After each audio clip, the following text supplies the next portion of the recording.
Now, I talked on the Sunday Showdown last night about these reports that the Melbourne Storm and the NRL had scrapped welcomes to country from their home games. Now, this was a report in the Sunday Herald Sun, and I said last night it was proof that people have finally woken up. We've had enough of this performative virtue signalling that actually divides us. And funnily enough, it was popular with other NRL club bosses.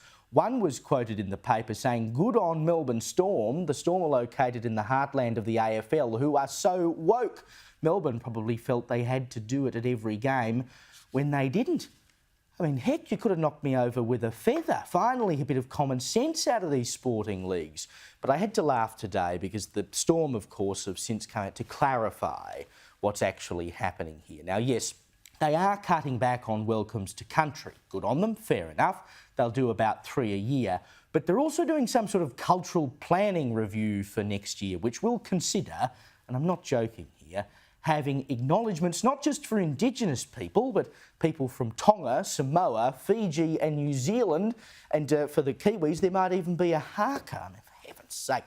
Joining me now, Nick Cater from the Menzies Research Centre, and on the desk here, Sky News contributor Louise Roberts. Nick, I'll start with you. I mean, look, I'm glad that they're winding back the welcomes to country, but seriously, are we now going to have acknowledgements for Tongans, for Kiwis, for Samoans? I mean, why don't we just read out every country in the world before NRL matches?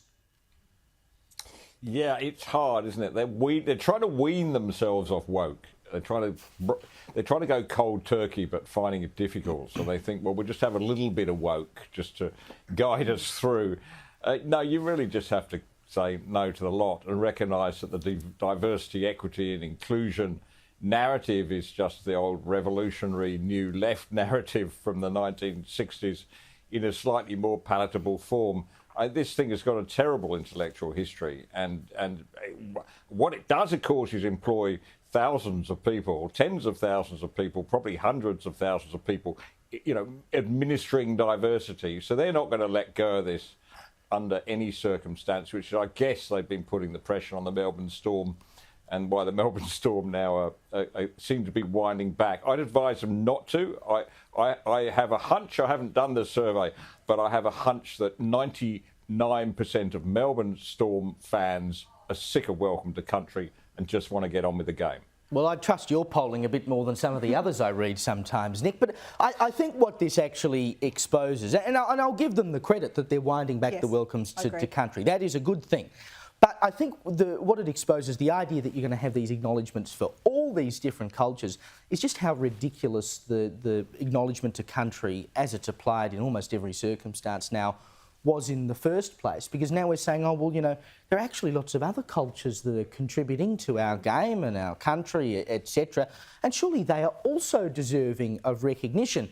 And once you start to recognise everyone as though they were special, you start to realise that no one is special. That's right. So the inclusion play didn't really quite work, did it? And I think there's a lot of fatigue as well, as Nick says, in the sporting arena for these types of things being shoved down the throats of players and spectators and so forth. But I do commend Storm for actually trying to do something. They haven't just gone along with the cookie cutter approach, what every other club has done, which is very prevalent, of course, in the AFL in Victoria.